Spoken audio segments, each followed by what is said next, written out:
다윗이 블레셋 사람에게 이르되 너는 칼과 창과 단창으로 내게 오거니와 나는 만군의 여호와의 이름 곧 내가 모욕하는 이스라엘 군대의 하나님의 이름으로 내게 나아가노라. 오늘 여호와께서 너를 내 손에 넘기시리니 내가 너를 쳐서 내 목을 베고 블레셋 군대의 시체를 오늘 공중의 새와 땅의 들짐승에게 주어 온 땅으로 이스라엘에 하나님이 계신 줄 알게 하겠고 또 여호와의 구원하심이 칼과 창에 있지 아니함을 이 무리에게 알게 하리라. 전쟁은 여호와께 속한 것인즉 그가 너희를 우리 손에 넘기시리라. 하나님의 말씀입니다. 하나님께 감사합니다. 네, 오늘 사무엘상 17장의 본문을 긴 본문을 살펴볼 텐데 일단 지난번에 우리가 살펴본 사무엘상 16장에서 비로소 이제 다윗이라는 우리가 너무나도 잘 알고 있는 인물이 등장을 하게 됩니다. 첫 번째로 그 인물은 다윗이 자신의 집에서 사무엘에 의해서 기름 부음을 받는 모습으로 등장을 하고, 두 번째로는 악령이 든 사울을 위해서 그 악령을 쫓아내기 위한 궁중악사로 등장하는 모습을 보았습니다. 오늘 이제 17장에서는 이제 비로소 다윗이 기름 부음 받은 자답게 왕의 면모를 보일 수 있는 그런 이스라엘의 극히 위험한 전장터에서 국가적인 영웅의 모습으로 다윗이 등장을 하는 것을 보게 될 것입니다. 다윗과 골리앗의 이 장면, 이 본문이 나온 이 장면은 우리 하나님을 믿는 사람들뿐만이 아니라 하나님을 믿지 않는 사람들도 어떤 자신들의 비유나 또 어떤 거대한 사람들을 보거나 이렇게 할 때 와, 골리앗 같다라는 말들, 다윗과 골리앗이다 라는 이런 말들을 많이 쓰는 것을 볼 수가 있습니다.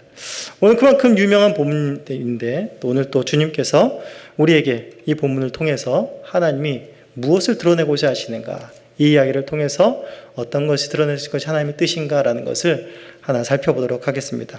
먼저 1절부터 3절까지는 블레셋 군대가 이스라엘을 침범하는 내용입니다. 1절 3절까지 보시면 이미 블레셋 군대는 우리가 14장에서도 살펴봤듯이 하나님의 전적인 도우심으로 인해서 이스라엘에 크게 패한 바가 있습니다. 그럼에도 이제 다시금 이스라엘과 싸우고자 전열을 갖춰서 블레셋 군대가 쳐들어오게 됩니다.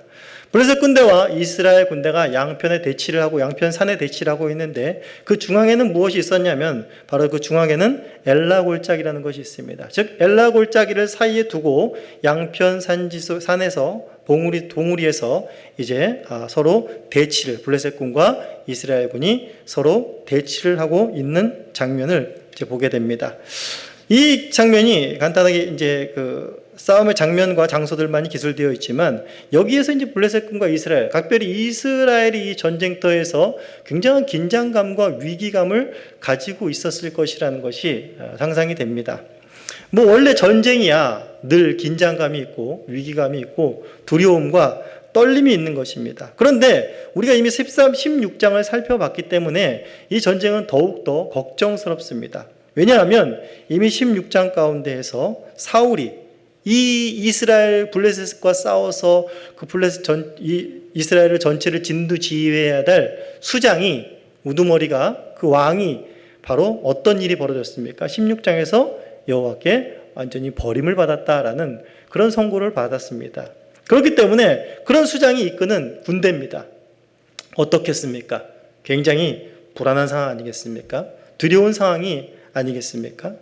우리는 바로 이 본문을 보면서 바로 그러한 마음들을 먼저 느끼게 됩니다.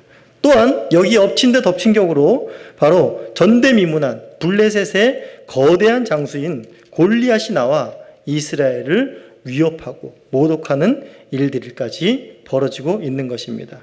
이제 4절부터 7절까지에는 이제 골리앗이라는 장수가 나와서 이제 싸움을 도두는 장면이 나오고 있습니다.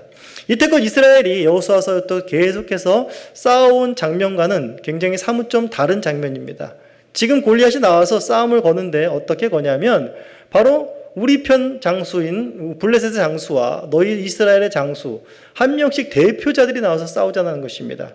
대표자들이 나와서 그 사람 이긴 쪽이 이기는 것으로 하자. 그러니까 대표가 이기면 다 이기는 것으로 하자라는 것으로 식으로 싸움을 겁니다.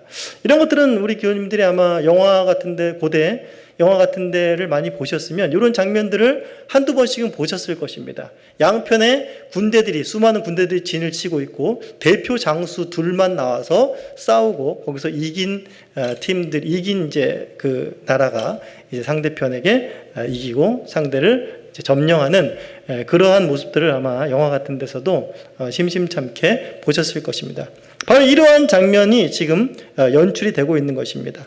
그러면서 4절과 7절 가운데서는 이제 블레셋 대표로 나온 골리앗이라는 사람이 어떤 사람인가에 대해서 굉장히 좀 자세하게 설명하고 있습니다. 성경을 보시면 어떤 사람으로 묘사하고 있습니까? 골리앗은 블레셋의 대표 도시인 가드 출신입니다. 그러면서 그게 외모가 어땠는지를 먼저 보여주고 있습니다. 신장이 어떻다고 나와 있죠? 바로 6규빗 한 뼘이라고 나와 있습니다.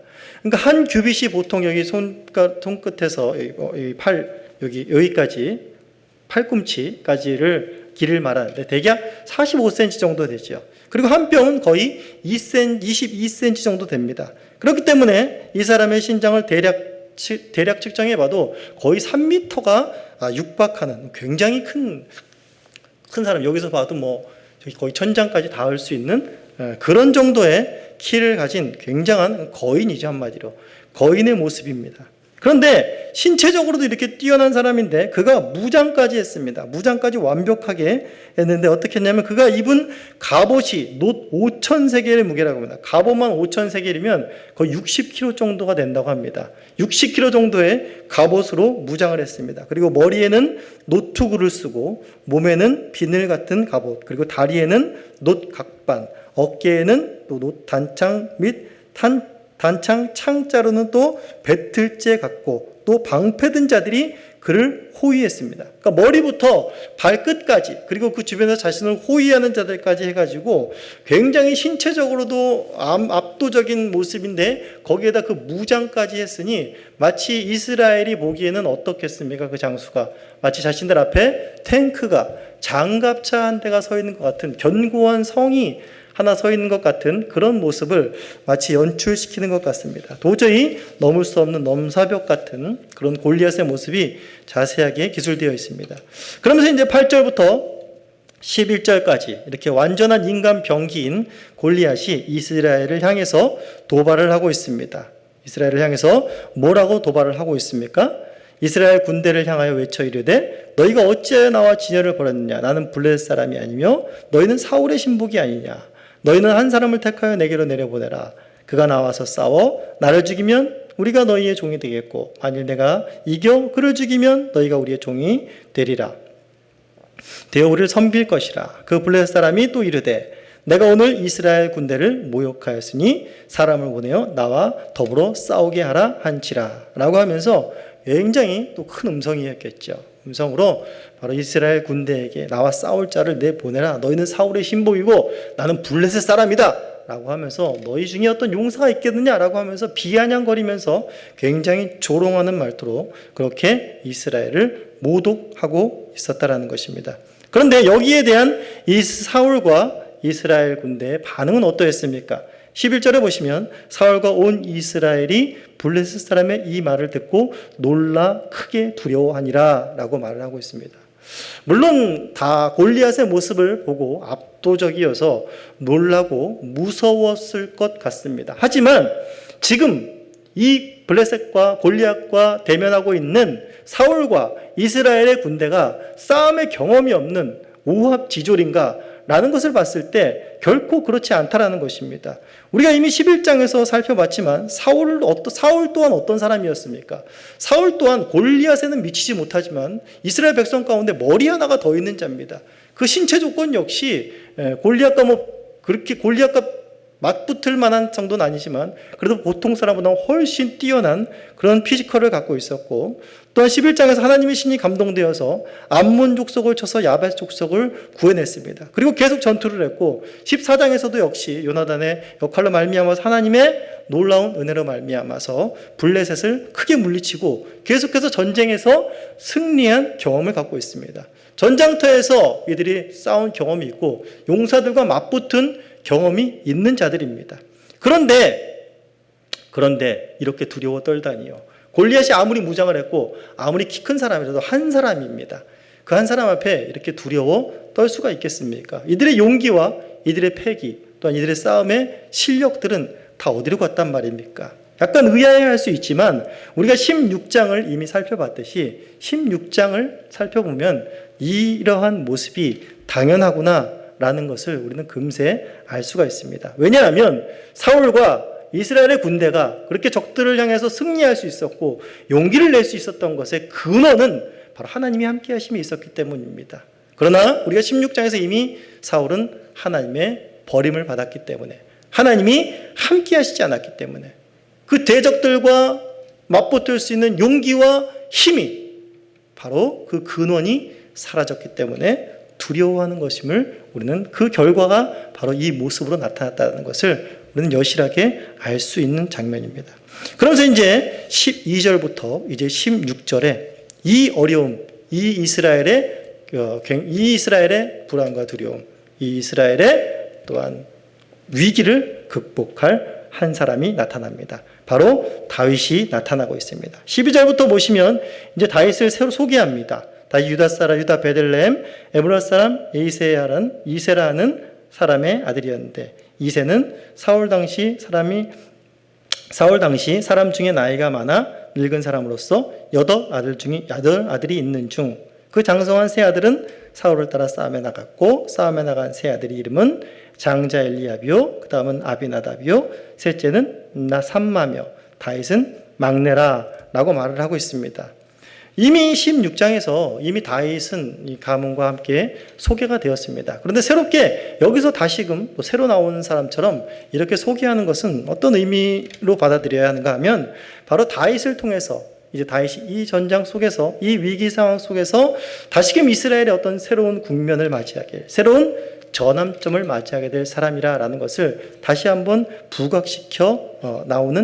부각시키는 그런 내용으로서 바로 다윗을 새로 나오는 사람처럼 이렇게 소개하는 것이라고 볼 수가 있겠습니다. 다윗은 어떤 사람이었습니까? 다윗은 이미 16장에서 봤듯이 다윗은 사울에게 왕래하는 사람이었습니다. 사울이 악신이 들렸기 때문에 궁중악사로서 그에게 평안을 주기 위해 악신을 쫓아내기 위해서 바로 불려갔던 사람이었습니다. 그리고 또 그 일이 끝나면 다윗은 자신의 본업으로 돌아와서 15절에 보시면 베들레헴에서 그의 아버지의 양을 치는 그런 자였다라는 것입니다.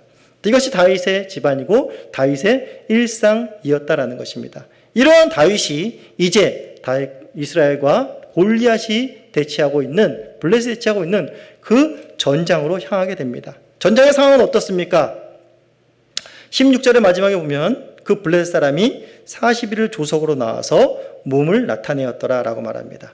40일이라는 시간이 지났습니다. 40일 동안 골리앗이 계속해서 나와서 이스라엘을 모독하고 어느 하나도 지금 이스라엘 누구 하나도 골리앗과 지금 대적하여 맞붙지 못하는 그 두려운 상황 가운데 빠져있는 그런 상황이 되었습니다.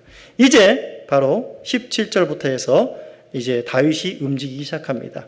다윗이 골리앗을 물리치러 간 것이 아니라 다윗은 자신의 아버지 이새의 심부름을 따라서 형들에게 식량을 전달하고 형들의 안부를 묻기 위해서 갑니다. 다윗이 전장으로 향하는 목적은 무엇이었습니까? 다윗은 전장의 상황을 잘 알 수가 없죠. 다윗의 목적은 아버지의 심부름하는 것이 목적이었습니다. 그러나 우리가 여기서 주목해야 할 것은 무엇입니까? 바로 그 전장으로 보내는 하나님의 목적입니다.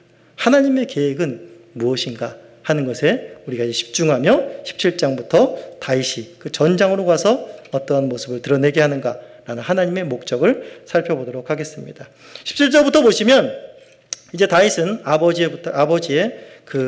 아버지의 말씀으로 말미암아서 이제 아침 일찍에 아버지의 명령을 따르기 위해서 형들에게 군에 있는 형들을 향해서 이제 가게 됩니다. 그러면서 이제 22절부터 보시면 다윗이 이제 그 전장 속에서 나오는 두 가지 소리를 들으면서 다윗이 이제 이전과 다른 굉장히 격분하는 이런 상황 가운데 빠지게 됩니다. 다윗이 어떤 소리를 듣게 되는지 한번 보겠습니다. 자, 23절 보시면 그들이 함께 말할 때에 마침 블레셋 사람의 싸움 도두는 가드 사람 골리앗이라는 자가 그 전열에 나와서 전과 같은 말을 하며 다윗이 들었다라고 말합니다. 전과 같은 말이 뭡니까? 이스라엘을 모독하는 그 말을 들은 것입니다. 그리고 이스라엘 모든 사람이 그 사람을 보고 심히 두려워하고 또는 그 앞에서 도망하는 모습까지도 다윗은 목도하게 됩니다. 그리고 또 25절에 보시면 다윗은 이스라엘 사람들이 하는 말을 또 듣게 됩니다. 이스라엘 사람들이 이르되 너희가 이 올라온 사람을 보았느냐? 참으로 이스라엘을 모욕하러 왔도다. 그를 죽이는 사람은 왕이 많은 재물로 부하게 하고 그의 딸을 그에게 주고 그의 아버지 집을 이스라엘 중에서 세금을 면제하게 하시리라 라고 말하면서 이스라엘 사람들이 바로 골리앗과 싸워 이기는 자에게는 바로 사울이 이런 큰 포상을 하겠다라는 소리까지도 다윗은 듣게 됩니다. 26절부터 이제 그 수소를 듣고 다윗이 반응을 하죠. 다윗이 곁에 서 있는 사람들에게 말합니다. 이 블레셋 사람을 죽여 이스라엘의 치욕을 제거하는 사람에게는 어떠한 대우를 하겠느냐? 라고 반문한 겁니다. 이미 들었지만은 이렇게 말하는 겁니다. 저 골리앗을 죽이면 사울이 어떠한 대우를 해주겠다고 말했다고요? 라고 말하는 것입니다. 왜 다윗이 다시 새롭게 이미 들은 말을 물어보는 것일까요? 그 포상의 내용이 너무나 커서 솔깃하네. 야, 이러한 포상이 걸렸었어. 내가 왜 진작 듣지 못했지? 라고 하면서 물어본 것일까요? 절대 그렇지 않습니다. 그 뒤를 보시면 알게 됩니다. 자, 뒤로 그 뒤에 이어서 이 할례 받지 않은 블레셋 사람이 누구이기에 살아계신 하나님의 군대를 모욕하겠느냐라고 바로 다윗은 말하면서 굉장히 의분에 쌓여서 바로 이렇게 사람들에게 반문을 하게 되는 것입니다. 다윗은 굉장히 놀랐습니다. 전쟁터에 와서 골리앗을 보고 놀란 것이 아니라 골리앗이 골리앗이 이스라엘을 모독하는 것을 보고 굉장히 놀랐습니다. 자신은 분명히 이스라엘 하나님이 살아계시고 이 군대는 하나님의 군대라는 사실을 알고 있는데 그것을 마치 골리앗이 조롱하고 비아냥거리듯이 바로 말하고 있는 것에 다윗은 참을 수가 없었던 것입니다. 그 안에서 의분이 막 솟아오르고 있었습니다. 그래서 반문한 것입니다. 감히 저런 자에게 사울이 이렇게 큰 포상을 걸었습니까? 저자가 그럴 만한 가치가 있는 자입니까? 라고 하면서 계속해서 다윗은 무엇을 사람들에게 말을 하고 있는 것이냐면 살아계시는 하나님의 군대라는 사실을 계속 사람들에게 말하고 있습니다. 하나님이 살아계신데 우리가 하나님의 군대인데 어떻게 저런 자가 바로 하나님의 군대를 하나님을 모독할 수가 있겠습니까? 저자는 할례받지 않은 자 아닙니까? 저자는 하나님을 모르는 자 아닙니까? 이방인 아닙니까? 라고 말하면서 다윗은 그 안에 의분이 갑자기 확 솟아오르게 된 것입니다. 그래서 28절에서 30절을 보시면 또 다른 분노를 일으키는 사람이 있는데 바로 큰형 엘리압입니다.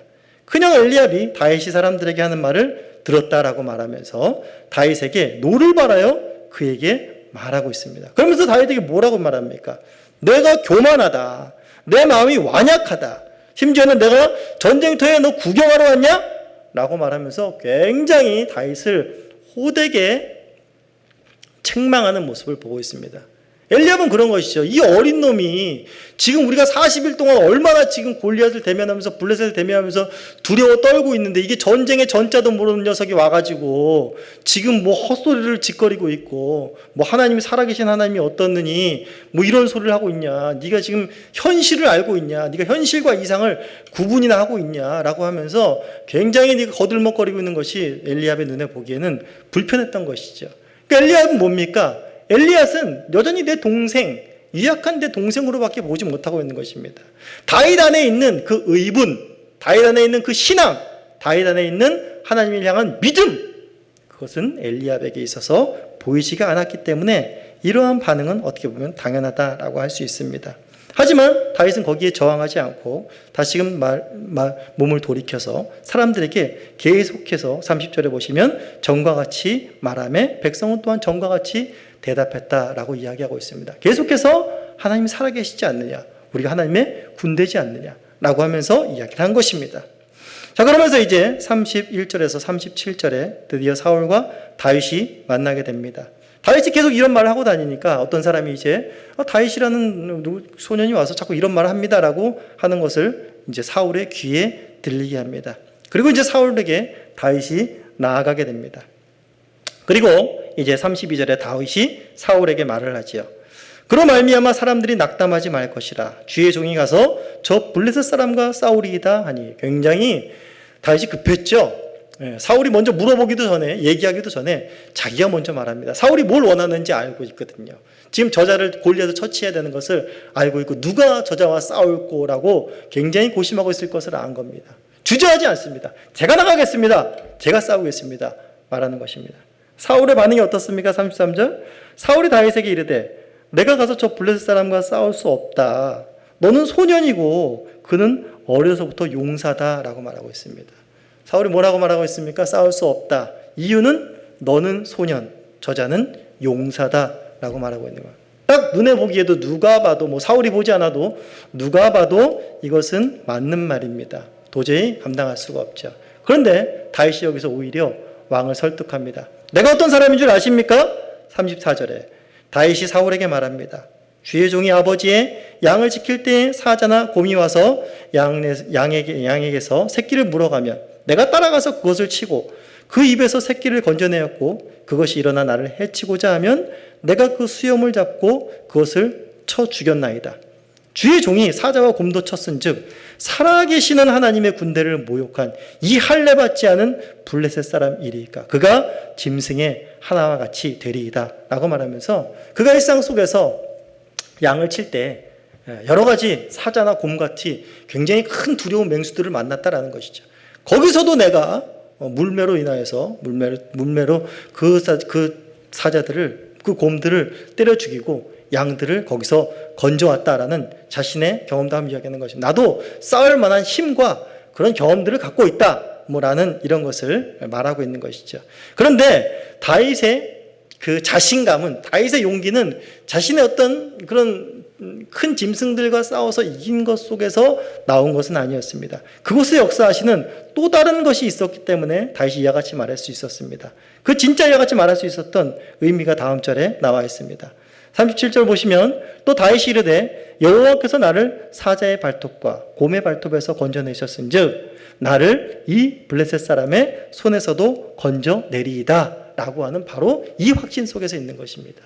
다윗이 왜 사자와 곰을 두려워하지 않았겠습니까? 그런데 그것과 싸우면서 하나님이 나를 보호하시는구나, 내 양과 내 재산들을 보호하시는 분이 하나님이시구나 라는 것을 다윗은 그의 삶 속에서 먼저 깊이 체험한 자였습니다. 하나님이 살아계시다라는 것을 다윗은 자신의 일상 속에서 이미 깊이 체험하고 있는 사람이었습니다. 양을 친다라는 것이 결코 우리가 보기엔 낭만적인 것이 아닙니다. 위험이 도사리고 그 양을 잃어버릴 염려가 있고 늘 살펴야 되고 적들의 위협이 있습니다. 그러한 위험한 일상들을 다윗은 늘 살아갔지만 거기서 무엇을 보았는가 하면 하나님이 자신을 함께 하시고 그 모든 위협에서 자신과 자신의 양떼들을 보호하시는 하나님의 섭리를 그는 분명히 삶 속에서 체험한 것입니다. 그 경험이 냈기 때문에 바로 저 블레셋 같은 사람들, 이 짐승과 같은 저 블레셋 사람에게 하나님이 함께 하시지 않겠느냐라고 말하는 것입니다. 즉 자신이 목자로서 양떼를 지켰던 것 같이 이스라엘 백성의 목자이신 하나님께서 바로 골리앗이 나와 사자와 곰같이 자신의 백성들을 빼앗아 가려고 하는데 이스라엘의 목자이신 하나님이 가만히 있으시겠냐? 내가 거기로 나가는데 하나님이 나를 보호하시지 않겠냐라는 확신이 이미 다윗의 마음속에는 꽉 들어차 있었다는 것입니다. 그러면서 하나님의 구원을 바라며 바로 이 말을 한 것입니다. 이에 대해서 이제 사울이 반응을 합니다. 사울이 다윗에게 이르되 가라, 여호와께서 너와 함께 하시기를 원하노라 라고 말합니다. 하나님이 함께 하시는구나 라는 것을 사울이 느낀 것 같습니다. 그런데 여전히 사울이 보기에는 너무 다윗은 유약합니다. 골리앗이라는 용사를 상대하기에는 너무 부족합니다. 그래서 뭔가를 덧입혀 주려고 하는데 뭘 덧입혀 줍니까? 사울이 자기 군복을 다윗에게 입히고 노트구를 그의 머리에 씌우고 또 그에게 갑옷을 입히고 다윗에게 칼을 군복 위에 차게 했습니다. 그러니까 자신의 무장 군복과 칼과 무기들을 다 다윗에게 짊어져 준 것입니다. 어떻게 해서든지 좀 구색을 갖추고 좀 보기에 불안하지 않게끔 내보내려는 그런 모습이었던 것 같습니다. 충분히 이해는 됩니다. 그러나 이것은 다윗에게 익숙치 않았습니다. 그래서 다윗이 그것들을 거절합니다. 다윗이 왜 거절했을까요? 물론 익숙치 않아서 자신의 또 자신과 또 사울의 신장이 또 크게 차이가 났을 거 아닙니까? 그렇기 때문에 불편했겠죠. 그렇게 불편해서 이제 그것을 거절했다라고도 볼 수 있지만 자신 진짜 전쟁터에 나가서 다윗이 이 투구가 이 칼이 이 지금 갑옷이 나를 보여줄 것이다라고 생각했으면 좀 불편해도 반드시 그걸 착용하고 갔을 것입니다. 그런데 다윗은 그것을 과감하게 벗어 던집니다. 왜냐하면 지금 다윗이 상대하러 가는 것은 용사가 아니었습니다. 사울은 골리앗을 용사라고 말했지만은 다윗이 골리앗을 봤을 때 골리앗은 용사가 아니었고 무엇이었습니까? 바로 자신을 위협하는 그 짐승 중에 한 명이었습니다. 짐승으로 바라봤기 때문에 이러한 갑옷 투구 필요 없던 것입니다. 그냥 평소 자기가 양떼를 돌볼 때에 그 목장이면 충분하다라는 것이었습니다. 그리고 또한 이 지금 다윗이 전장터로 골리앗과 맞서기까지 다윗에게는 이런 계획도 없었고 골리앗과 싸울 목적도 없었습니다. 그런데 이것이 누구의 계획이었는지 드러납니까? 바로 하나님의 계획이었고 하나님의 목적이었습니다. 즉 무엇을 말하는가 하면 하나님의 계획 속에 어떠한 사울의 도움이나 사울의 보호가 개입되는 것을 하나님은 원하지 않았습니다. 골리앗과의 싸움 속에서 전적으로 하나님의 인도하심과 하나님의 보호하심 속에서 다윗만을 사용하여서 하나님이 이 전쟁을 이기게 하려는 의도가 또한 여기 분명히 나타나 있다는 것을 우리가 확인할 수가 있습니다. 자, 그리고 이제 41절부터 이제 45절에 보시면 드디어 다윗과 골리앗이 만나게 됩니다. 다윗과 골리앗이 만나게 되는데 이제 골리앗 앞에 다윗이 서게 됩니다. 40일이라는 시간이 지났기 때문에 40일이 지난 다음에 이스라엘 쪽에서 골리앗을 대적할 한 사람이 나온 것입니다.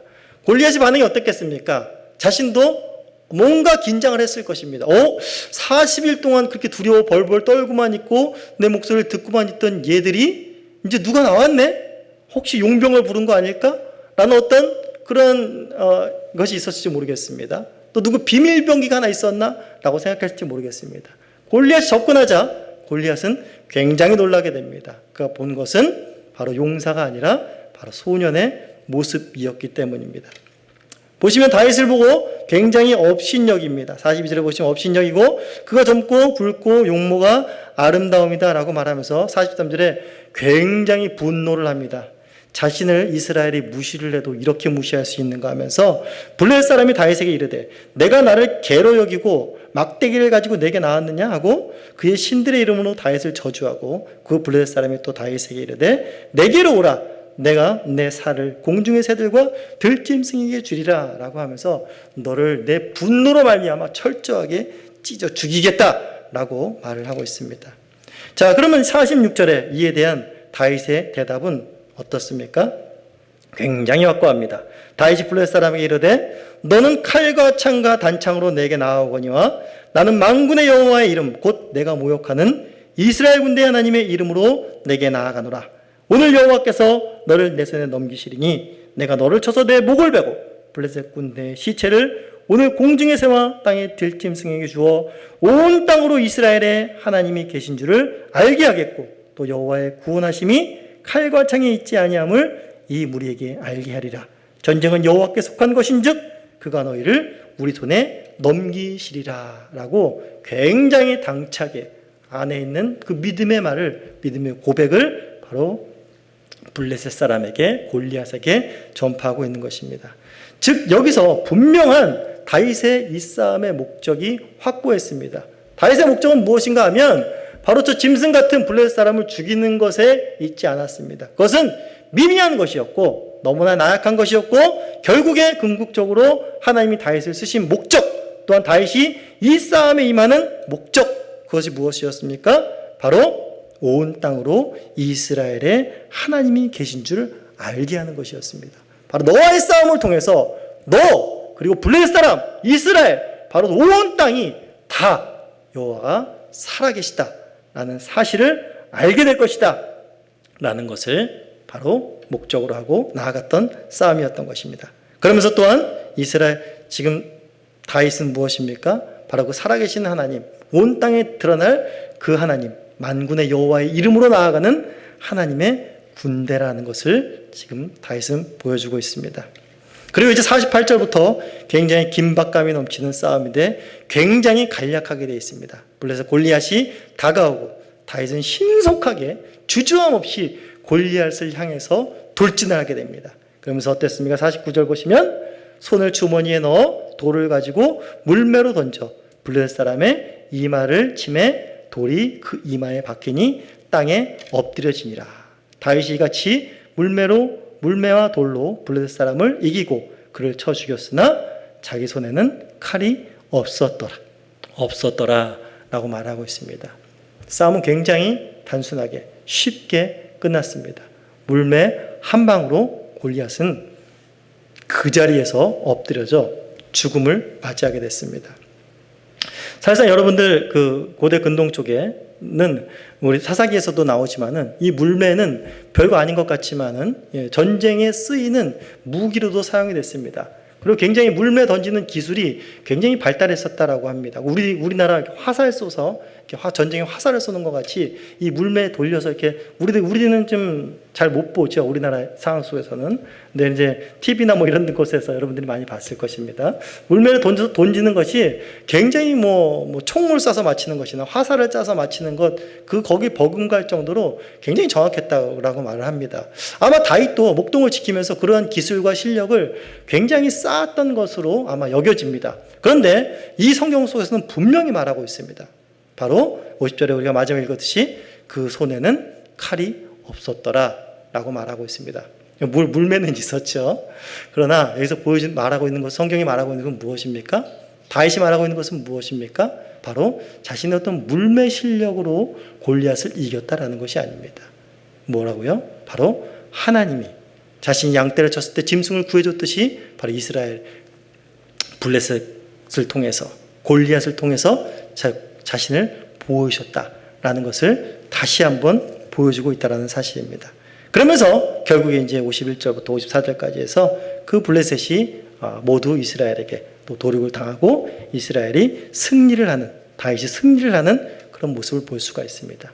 오늘 본문 속에서 우리가 조금 더 주요하게 짚어볼 것들이 있습니다. 무엇인가 하면 오늘 본문 속에서 공통적으로 나타나는 모습이 있는데 그것이 무엇인가 하면 바로 먼저는 엘리압 그리고 사울, 골리앗 다 다윗과 이렇게 접촉한 사람들입니다. 이들의 공통점이 있는 게 하나가 있는데 무엇인가 하면 그들 모두가 다윗을 바라봤을 때 외모로 바라봤다는 것입니다. 다윗을 바라봤을 때 그의 겉만을 바라본 자들이었다는 것입니다. 엘리압은 골리앗은 다윗의 모습을 바라보고 어떻겠습니까? 분노를 했습니다. 사울은 다윗의 모습을 바라보고 어떻겠습니까? 이제 하나님이 함께 하실 것을 믿고 다윗을 전장터에 나가기를 허락했지만 여전히 사울에게는 연약한 모습이었습니다. 그래서 자신의 갑옷과 무기로 무장을 시켜야만 하는 그런 것이었습니다.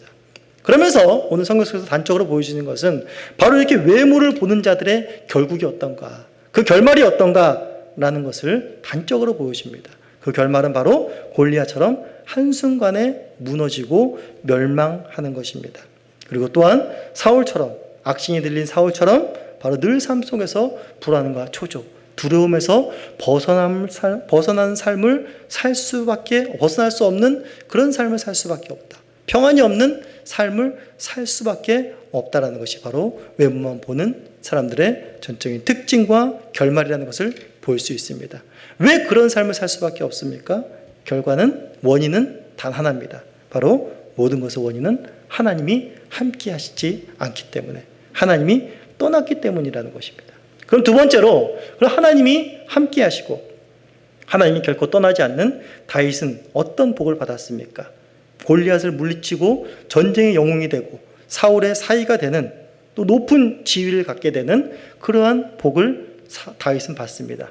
이 모든 것들도 다 하나님이 주신 큰 복이라고 할 수 있습니다. 그런데 이보다 더 이미 다윗은 그의 일상의 삶 속에서 이것에 비견되지 않을 큰 복을 받았습니다. 그것이 무엇입니까? 바로 그는 살아계신 하나님의 군대로 부름을 받았습니다. 살아계신 하나님의 군대답게 영적으로 굉장히 무장한 자였습니다. 하나님의 전신갑주를 취한 자였습니다. 골리앗과 비교해보면 어떻습니까? 골리앗은 장갑차같이 전체를 다 무장한 자였고 다윗은 완전히 그 앞에 보면 헐벗은 자였습니다. 그런데 영적으로 바라보면 다윗은 완전히 하나님의 전신갑주를 입은 자였고 골리앗은 어떤 자였습니까? 완전히 벌거벗은 고철덩어리 같은 자가 바로 골리앗이었다라는 것입니다. 즉 다윗의 큰 복은, 다윗의 넉넉함은, 다윗의 용기는 어디서 나온 것입니까? 다윗은 영적으로 하나님의 전신갑주를 입은 자였습니다. 에베소서 6장 14절에서 바울이 말하듯이 바로 진리의 허리띠를 띠고 의의 호신병을 붙이고 평안의 복음이 준비한 것으로 신을 신고 믿음의 방패를 가지고 구원의 투구와 성령의 검을 가진 자, 바로 온전히 성령에 사로잡힌 주님의 군대, 주님의 용사가 바로 다윗이었다라는 것입니다. 하나님께서는 이런 영적 용사인 다윗을 통해서 드러내고자 하는 중요한 메시지가 있습니다. 계속 말했지만은 무엇을 드러내고 싶은 것입니까? 다윗의 어떠함이 아니라, 다윗의 영적인 행동이 아니라 바로 하나님은 살아계시다라는 것입니다.